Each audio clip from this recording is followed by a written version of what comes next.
Hey guys, I'm Dane, and it is time for my thoughts and impressions on the Battlefront beta. I put several of hours on stream and off stream into this game, and even though the content is extremely limited, I'm still enjoying the hell out of the game. Let's start with the positives, shall we? I'm a Star Wars fan, and this game feels authentic to the bone. The audio is amazing, the scenery is beautiful, and the combat is fun and awesome. I feel right at home in this game, and I'm having tons of fun with it. The DICE team had direct access to all the original costumes, models, props, and locations that were used in the first three films, Star Wars 4, 5, and 6. So everything is modeled and designed from the original costumes and props to give this game as accurate a Star Wars feel as possible. And I've got to say that DICE has delivered on this subject. The game feels authentic.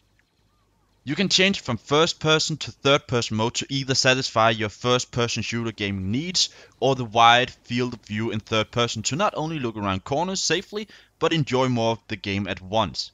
Downside to third person though is that you're not always in cover even though you think you are.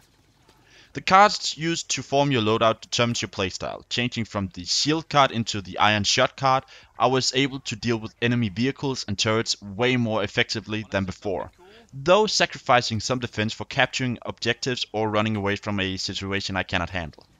Right now there's only 7 cards. The current main card gadgets, so to speak, is the thermal detonator, which is a grenade for infantry, an iron grenade, which is a grenade for turrets, vehicles and shield, the cycler rifle, which is basically just a sniper, the jump pack for increased mobility in bursts, iron shot so your blaster is effective against vehicles, turrets and shields, and personal shield which stops all laser shots but not projectiles, and then there's the sharpshooter trait card that helps decrease cooldown on all of your cards equipped every time you get a headshot.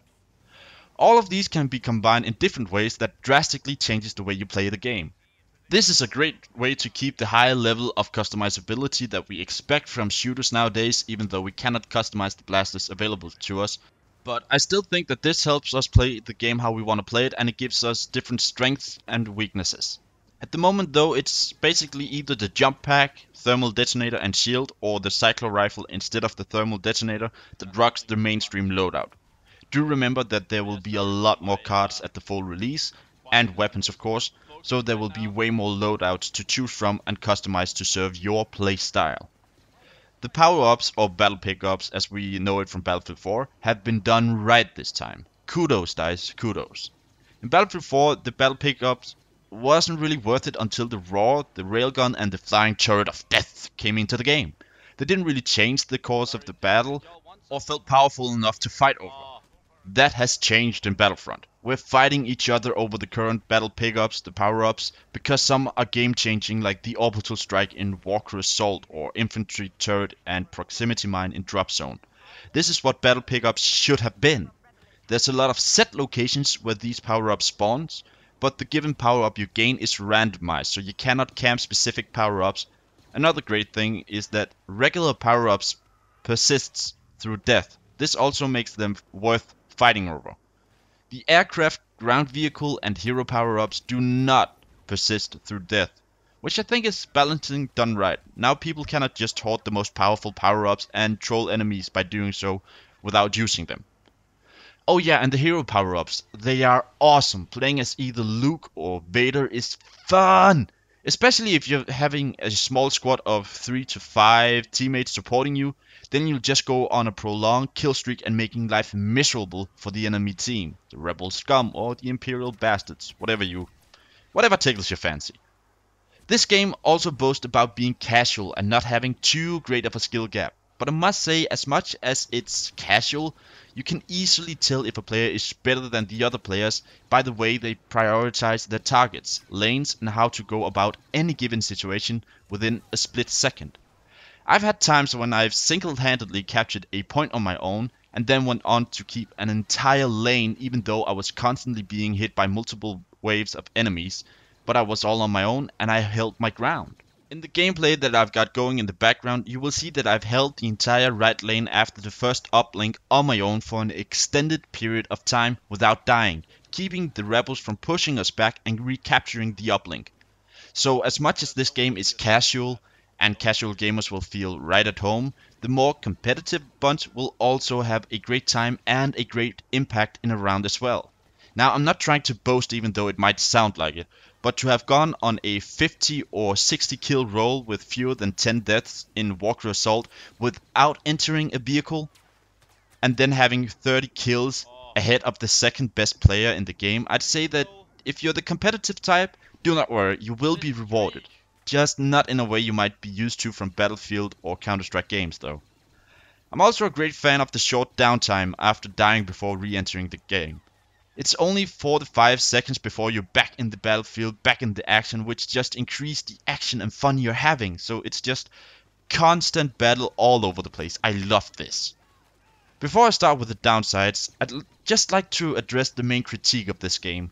Apparently, people think that it's a Battlefield title or Battlefield reskin, or in some other way related to the Battlefield franchise because, well, DICE made this game. Everyone who says this clearly hasn't played the beta and are just hating for the sake of hating.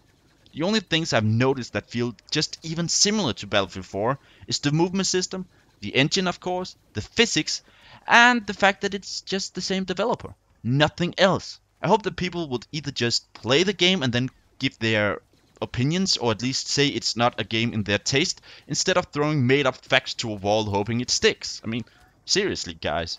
Hate if you hate the game, but don't hate and use made up excuses for the reasons why you hate a game. Play it, and then make your own opinion. I don't know, but don't use made up facts. Yeah, but here's the things that I think need fixing or more love before the game goes live. Let's start with vehicles. I feel like the trajectory of the lasers is way off, and it never hits where I'm aiming when in a turret, AT-ST or the AT-AT. This is due to the third-person view of the vehicle and the fact that you're not able to tell if you're in line of sight or not because your POV is right above the vehicle, resulting in almost never hitting where you're aiming and not always being in line of sight. The vehicle sensitivity doesn't seem to be shared across all vehicles and turrets. I've set mine to 10% because that's how I felt most comfortable in the AT-AT, the AT-ST and the turrets. But I hate flying because flying just feels odd. There's always a pull in the negative direction when I'm trying to aim, and the sensitivity is way too low for me to control them how I'd like. And if I increase the sensitivity, I'm fucked when I'm on ground vehicles. Speaking of which, I strongly believe that there should be a cooldown on AT-STs and AT-AT power-ups. I've had multiple times when I've just jumped into an AT-AT, then getting 15 kills without any hassle. Time runs out and I'm spawning back onto the battlefield on the ground right in front of another freaking AT-AT power-up, resulting in another easy 15 kills. This is broken, and I strongly suggest DICE to fix this with a 30-second cooldown. This is one of the reasons why Rebels is having such a hard time in Walker Assault on Hearth, especially because they've only got turrets and a few aircraft to the name, while the Empire has got aircrafts, AT-STs and AT-ATs. Speaking of Walker Assault, the spawns are horrible, or at least the fact that you can easily get behind the rebel spawn points and spawn rape them. This is another thing that needs fixing. DICE had a great solution for this in Battlefield Rush game modes, where the spawn points was in out of bounds areas so no one could move behind them. I don't see why they haven't done this on Hearth as well, to at least ensure that no one will backrage them a lot. Furthermore, when reaching the last part of the map in Hearth, you have a direct line of sight to the rebel spawn location, making a kill streak easy in an AT-AT, as you can just mow them down with lasers before they are actually able to move at all. So my suggestion to this in general is just to add significant cover for the rebel spawn locations, and then of course out of bounds areas that only move when points have been captured, just like rush game modes. Oh, and one last thing on this subject. Rebels are frequently going on top of the mountain and spawn camping the Imperials with ease. This area should be unreachable, and maybe make it harder to get on top of the smaller hill or whatever you call them, because this just ruins the map design and the idea of lanes. Especially the hill on the right side of the map, as Imperials, if a rebel holds this hill, they cannot move past it without a lot of hassle. Also, sometimes the movement system feels janky. You can't move up small pebbles or rocks, you slide down things you shouldn't slide on, and you have to stop when in a melee attack, melee animation. And even then, sometimes the melee hit doesn't register, even though you clearly see it hit and the enemy player's animation suggests that he was hit, but he doesn't take damage or die. But moving on to teamwork, I haven't been able to use the chat while dead or waiting to respawn, forcing me to use it while I'm on the battlefield. The only time I ever use chat is when I'm dead, so I don't know why DICE would force us to use it while we're alive, or if this is simply a bug that needs fixing. There's also no VoIP for some reason. I think that we should be able to communicate with each other, especially if DICE has intended for chat to only work when alive. And now, of course, the buddy system. I'm sure you have noticed having a partner you can spawn in on and he can spawn in on you.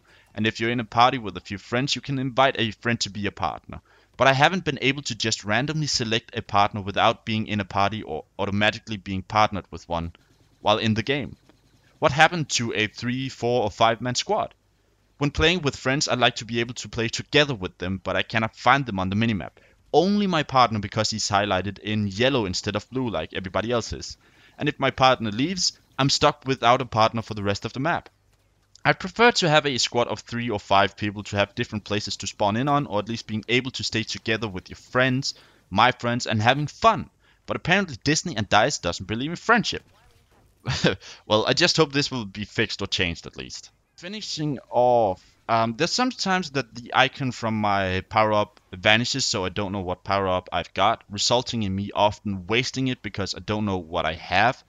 And then I just end up, oh, I've got a thermal imploder. I throw it and it's a proximity mine and it kills me. Oh, on the subject of that. For some reason the proximity mine is activated not only by enemies but by me and my teammates.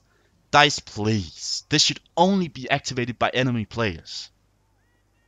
So yeah, I know I had a lot of negative stuff to say. I really hope that they are gonna get some loving, fixing and balancing, especially because I love this game so freaking much. I'm still having shitloads of fun even though there's these downsides to the game. But yeah, conclusion time. I love this game. It's a beta done right, and remember, it is a beta. It's made for testing the current state of the game and provide feedback to DICE so they can fix and improve the game to satisfy our needs and requests, and the current bugs of course. Even though it's a beta, I think that it's tons of fun, and I cannot wait for the full release of this game. I've only had 3 or 4 moments when I've gotten annoyed by the game mechanics, but it's been a long time since I've smiled and laughed this much playing a shooter game, especially during the beta period. But yeah, I do hope that these things will be fixed because I love this game. In case you haven't already been able to tell, I really love this game. Even with its downsides, I'm just having so much freaking fun. So even though there's a few flaws in the game in its current state and in the beta, I'm still getting this game once it releases. Of course, I still hope that these things will be fixed and will be changed, but I'm in love with this game. It's been a long time since I've had this much fun in a shooter before. And I'm getting it and I'm gonna play the hell out of it. So yeah, that's it for my beta thoughts and impressions, guys. Let me know what you guys think of the game and the beta in general in the comments below, and I really hope you enjoyed this video. Don't forget to like this video, share it with your friends, and subscribe for more and future content on my channel. And I'll see you guys in the next one.